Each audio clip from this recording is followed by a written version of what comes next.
मित्रों नमस्कार। और आज फिर हम एक जीएसटी वाला बिल बनाएंगे। यहाँ पर एक बिल हमारे सामने है जिसमें डेट लिखा हुआ है 31 जुलाई 2017 और सप्लायर का नाम और बायर का नाम यहाँ पर लिखा हुआ है। जो बायर है वो राजस्थान का है, राजस्थान स्टेट का, और जो सप्लायर है वो झारखंड स्टेट का है। दोनों के जीएसटीएन नंबर भी लिखे हुए हैं और यहाँ पर डेट ऑफ इनवॉइस भी लिखा हुआ है। ये सारा कुछ आप यहाँ पर देख सकते हैं। ध्यान ये रखना है कि जब भी आप इस बिल को बनाएंगे, ठीक है, तो इस बिल में जो इनवॉइस नंबर है उसको आपको अगर लिखना है तो इस 5 एंट्री वाले बिल में आपको सबसे पहले गेटवे ऑफ टैली में जाकर वाउचर टाइप में जाकर सही वाउचर सेलेक्ट करके इनवॉइस नंबर या वाउचर नंबर वाले ऑप्शन को आपको मैनुअल करना होगा, तभी उसमें आप इनवॉइस नंबर को लिख पाएंगे। यहाँ पर देखिए ये जो बिल है इसमें बिल की टैक्सेबल वैल्यू यहाँ पर लिखी हुई है और टैक्सेबल वैल्यू के साथ में यहाँ पर आईजीएसटी का रेट भी लिखा हुआ है और रेट के बगल में उसका अमाउंट भी लिखा हुआ है। इन सभी को आपको टैली करना है और टोटल को मिलाना है कि टोटल जो है आपका 47,925 रुपये आना ही चाहिए, तभी माना जाएगा कि आपने सवाल को सही बनाया है। ठीक है, 5 अलग अलग आइटम हैं। इसको बनाने के लिए सबसे पहले आपको क्रिएट कंपनी में जाना है, टेली प्राइम में। क्रिएट कंपनी में जाने के बाद आपको यहाँ पर अपनी कंपनी को बना लेना है जिसका नाम है क्लाउडजेन सॉफ्टवेयर लैब्स प्राइवेट लिमिटेड। तो सारा कुछ आपको यहाँ पर लिख लेना है, नाम को अच्छे से, स्पेलिंग मिस्टेक ना हो इसका ध्यान रखें। जिस तरह से वहाँ पर लिखा हुआ है सेम टू सेम आपको यहाँ पर कंपनी का नाम लिख लेना है। तो हमने नाम लिख लिया है क्लाउडजेन सॉफ्टवेयर प्राइवेट लिमिटेड, और उसके बाद उसका जो पूरा डिटेल है, मतलब mailing name, address, state, country, pin number, सभी को लिखना है यहाँ पर। तो यहाँ पर इस मैं पूरा ना लिख के एड्रेस की जगह मैं सिर्फ झारखंड लिख देता हूँ, ठीक है। और यहाँ पर स्टेट झारखंड ले लिया मैंने। लेने के बाद यहाँ पर उसका पिन कोड अगर अवेलेबल है तो ज़रूर लिखना है, ठीक है। उसके बाद इसको आप कंट्रोल और ए दबाकर कीबोर्ड से इसको आप सेव कर लें, ठीक है। डिटेल आपको पूरा ही भरना चाहिए। इसको आपने एक्सेप्ट कर लिया है। एक्सेप्ट करने के बाद इसका नेक्स्ट स्क्रीन जो आने वाला है आपके स्क्रीन के ऊपर में, उसको भी चेंज करना पड़ेगा। लेकिन आपको ध्यान रखना है कि 2017 की कंपनी है, इसलिए financial year book beginning from जो लिखा हुआ है और फाइनेंशियल ईयर बिगिनिंग फ्रॉम जो लिखा हुआ है, दोनों में सेम टू सेम आपको यहाँ पर लिखना है। अब क्योंकि ये 2017 जुलाई की कंपनी है तो हमें इसे 1 अप्रैल 2017 लेना है। बुक्स बिगिनिंग फ्रॉम भी मैंने 1 अप्रैल 2017 कर दिया ताकि 31 मार्च 2018 तक की कंपनी रहे। अब यहाँ पर मैंने अपनी कंपनी का जीएसटी नंबर जो लिखा हुआ है यहाँ पर, वो सेम जीएसटी नंबर कॉपी कर दिया है।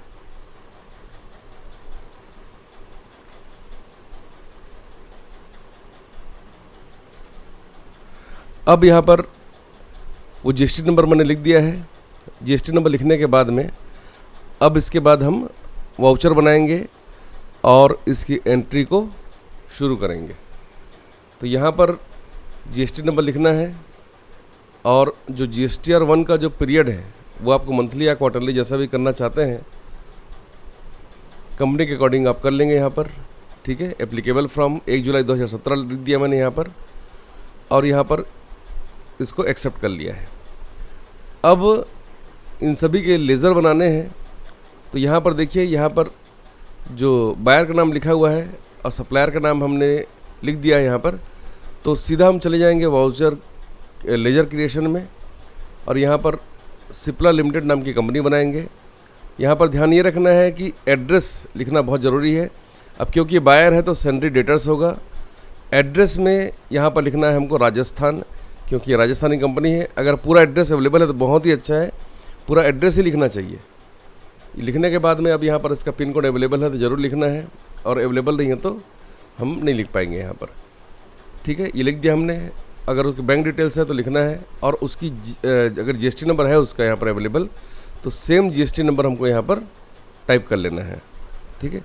अगर ये जीएसटी नंबर इमेज की जगह एक्सेल या वर्ड के फॉर्मेट में होता या नोटपैड में होता तो हम इसे कॉपी पेस्ट भी कर सकते थे, कंट्रोल C और कंट्रोल V दबाकर, ठीक है।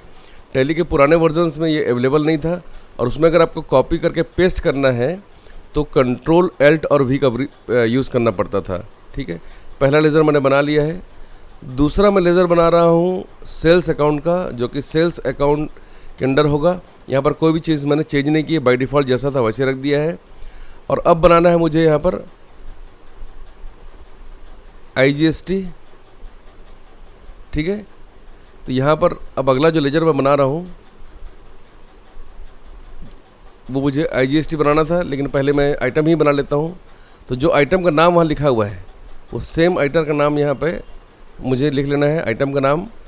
और आइटम का नाम लिखने के बाद में GST का जो परसेंटेज है वो भी मैं यहीं पर बाय डिफ़ॉल्ट जो है उसको चेंज करके अपने अकॉर्डिंग यहाँ पर लिख दूँगा।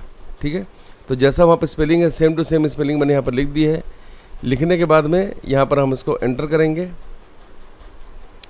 एंटर करने के बाद ये कौन से ग्रुप के अंडर आएगा और क्या यूनिट लगाना है वो भी हम यहाँ पर डिसाइड करेंगे। ठीक है, तो यहाँ पर जो लिखा हुआ था मैंने लिख दिया है। लिखने के बाद यहाँ पर हम अंडर अगर लिखना है किसके अंडर है तो लिख सकते हैं, और अगर अवेलेबल नहीं है तो इसको हम छोड़ देते हैं, प्राइमरी ही रहने देते हैं। अब यहाँ पर यूनिट को लिखना है। यूनिट यहाँ पर लिखा हुआ है GMS मतलब ग्राम्स, तो मैंने यहाँ पर लिख दिया है GMS। एंटर करके यहाँ पर नीचे में जब हम लिखेंगे GMS तो उसका फुल फॉर्म भी हमें पता चल जाएगा कि इसका मतलब ग्राम्स होता है। ये एक्सेप्ट कर लिया मैंने। अब इसी तरीके से एंटर करके नीचे आना है।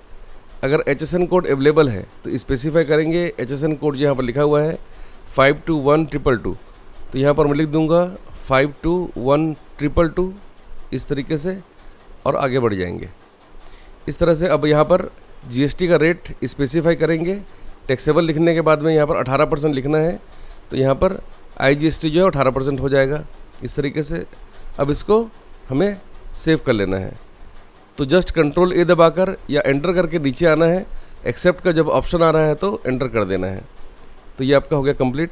अब सेकंड आइटम की तरफ चलते हैं। सेकंड जो आइटम है वो भी नाम हम जैसा लिखा हुआ है उसी तरीके से लिख देते हैं, कोई भी चेंजेस मैं यहाँ पर नहीं कर रहा हूँ। तो जैसा वहाँ पर लिखा हुआ था कंपनी का नाम लिखने के बाद में इसका यूनिट अलग है, तो इसका में भी हमको यूनिट को बनाना पड़ेगा। Alt+C करके या क्रिएट का जो ऑप्शन होता है उससे हम यूनिट को बना सकते हैं। तो यहाँ पर क्रिएट का ऑप्शन है, यहाँ पर एंटर करके इसमें जो लिखा हुआ है जो यूनिट का नाम UNT मतलब यूनिट ही लिखा हुआ है, तो मैं UNT लिख देता हूँ। यहाँ पर भी UNT जब लिखेंगे तो यूनिट्स लिखा हुआ आ जाएगा इसका फुल फॉर्म। ठीक है, अब इसे एंटर कर देंगे तो ये सेव हो जाएगा। अब एंटर करके इसका जो HSN कोड है वो HSN कोड हमको यहाँ पर लिख देना है इस तरह से, और यहाँ पर इसका जो टैक्सेबल जो GST रेट है वो यहाँ पर 18% करके इसको एक्सेप्ट कर लेना है। ये भी सेव हो गया।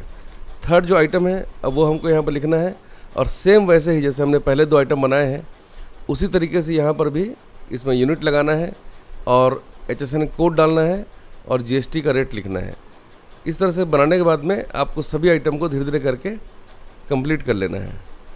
ठीक है, कंप्लीट हो जाएगा तब हम इसके वाउचर एंट्री को बड़ी आसानी से कर पाएंगे। तो जैसे कि हमने देखा कि सबसे पहले कंपनी बनाए, कंपनी बनाने के बाद सारे वाउचर बना रहे हैं, वाउचर बनाने के बाद आइटम बना रहे हैं, और आइटम में ही आपको यूनिट लगाने के बाद में इसका जो IGST का रेट है वो हमको यहाँ पर डिसाइड कर देना है। जब शॉर्टकट लिखा हुआ है तो आप यहाँ शॉर्टकट लिखिए। जब यहाँ पर यूनिट क्वांटिटी कोड में जब आप जाकर लिखेंगे उस कोड को तो उसका फुल फॉर्म आपको मिल जाएगा। HSN कोड लिखने की जगह यहाँ पर है ऑलरेडी, तो यहाँ पर आप HSN कोड को लिख देंगे और एंटर करके यहाँ पर स्पेसिफाइड डिटेल्स ईयर में GST रेट और उसके रिलेटेड डिटेल्स को भी यहाँ पर अपडेट कर लेंगे। इस तरीके से ये आपका कंप्लीट हो गया। उसके बाद फिर जो लास्ट आइटम बचा है हमारा, 5 आइटम थे तो ये 4th आइटम है, इसको भी हम इसी तरीके से लिख लेंगे। ध्यान ये रखना है कि कहीं पे भी स्पेलिंग मिस्टेक नहीं करना है, और जो यूनिट लगाई गई है वही यूनिट लगाना है। टैली का मतलब होता है मिलान करना। आइटम का नाम सही होना चाहिए, यूनिट सही होना चाहिए, और वाउचर बनाते समय उसका रेट सही होना चाहिए, अमाउंट सही होना चाहिए, ताकि कहीं गलती ना हो। इस तरीके से HSN कोड में गलती नहीं करेंगे, और उसका कुछ डिस्क्रिप्शन अगर अवेलेबल है तो भी हम यहाँ पर उसको लिख सकते हैं।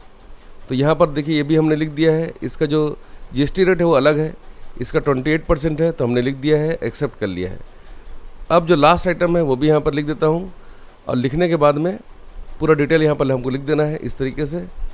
और उसके बाद फिर किस ग्रुप के अंडर ये आएगा, कौन सा यूनिट लगेगा, उसी तरीके से हम यहाँ पर लिख देंगे। अगर आपने यहाँ पर ये काम सही तरीके से कर लिया तो बिल बनाने में आपको कहीं भी दिक्कत नहीं आने वाली है। लेकिन अगर आपने कोई चीज़ छोड़ दी यहाँ पर तो बिल बनाते समय आपको वहाँ पर जीएसटी कटेगी नहीं, या फिर अमाउंट जो है वो मिसमैच करेगा, क्योंकि जीएसटी का मतलब ही होता है मिलान करना। तो सभी चीज़ को आपको मिला कर ही एंट्री को करना है। अपने मन से यहाँ पर कोई नई एंट्री नहीं करेंगे, ना कि कोई नंबर चेंज करेंगे, क्योंकि वही चीज़ टैली की जाती है कि जो चीज़ यहाँ पर लिखा हुआ है आपके बिल के ऊपर में, वो सेम चीज़ आपके सिस्टम में भी आ रहा है कि नहीं आ रहा है। ठीक है, तो ये भी मैंने 28% कर दिया और इसके साथ ही हमारा आइटम बनाने का काम कंप्लीट हो गया।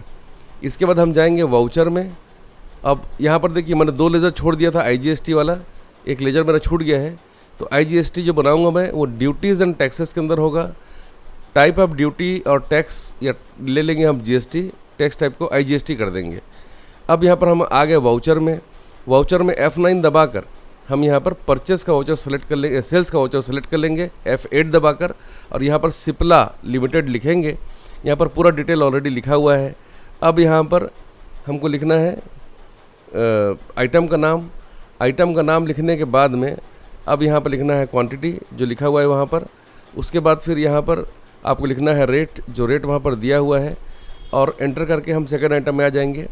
सेकंड आइटम सेलेक्ट करेंगे, यहाँ पर भी क्वांटिटी जो है वह लिख देंगे, यूनिट अपने आप आ जाएगा, और अगर वो स्टॉक माइनस में है तो वो आपको शो करेगा। उसके बाद जो थर्ड आइटम है वो सेलेक्ट करेंगे, सेम काम करना है, यहाँ से आपको क्वांटिटी लेना है और उसके बाद फिर रेट को सेलेक्ट करना है। रेट को सेलेक्ट करने के बाद उसका जो यूनिट है और टोटल अमाउंट है वो राइट साइड में शो हो रहा है। इसी तरीके से बाकी को भी हम लिख लेंगे।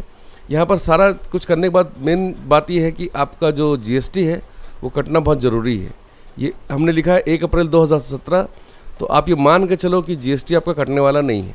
मतलब आप इतनी जो मेहनत कर रहे हैं ये पूरा मेहनत आपका बेकार होने वाला है, क्योंकि आपने डेट को चेंज नहीं किया है।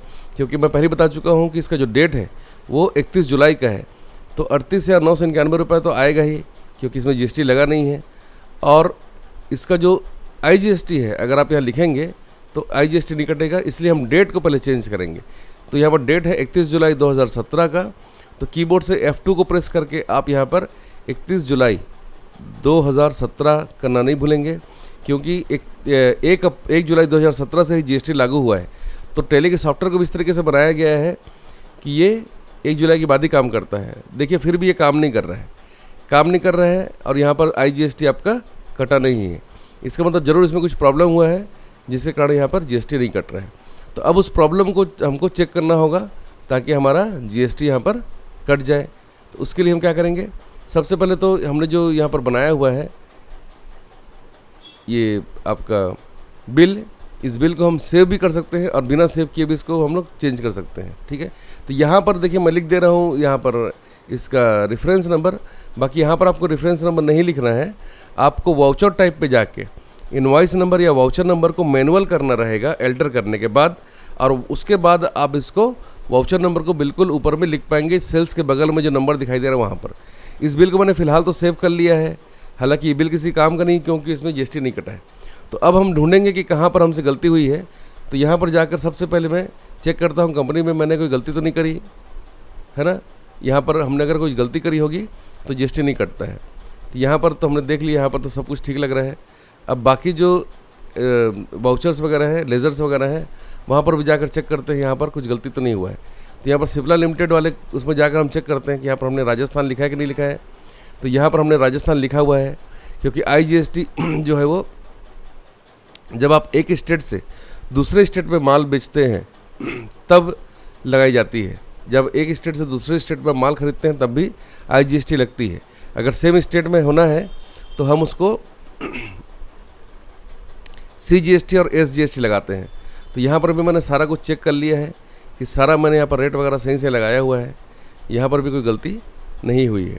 तो इस तरीके से टैली करने के लिए सभी चीज़ों को हमको एक एक करके चेक करना रहता है। तो ये भी हमने देख लिया कि आइटम भी मैंने सही लगाया है, तो गलती कहीं और पे हुई होगी उसको हमको ढूंढना रहेगा। ठीक है, तो उसके लिए अब यहाँ पर जाकर अब चेक कर लेते हैं कि और कहाँ गलती हो सकती है। तो यहाँ पर आईजीएसटी वाले ऑप्शन में जाकर एक बार और चेक कर लेते हैं कि यहाँ पर कुछ गलती तो नहीं रही है। तो यहाँ पर हमने देखा है कि आईजीएसटी को मैंने आईजीएसटी लिखा हुआ है, और यहाँ पर कोई गलती नहीं है। ठीक है, तो एक एक चीज़ को हमको चेक करना पड़ेगा, क्योंकि हमने यहाँ पर जीएसटी वाला बिल तो बनाया है पर उसमें आईजीएसटी कहीं पर कटा हुआ दिखाई नहीं दे रहा है। अब हम एक बार चेक कर लेते हैं इसको, और फिर से यहाँ पर डेट को सही करने के बाद इसकी एंट्री को चेक करते हैं।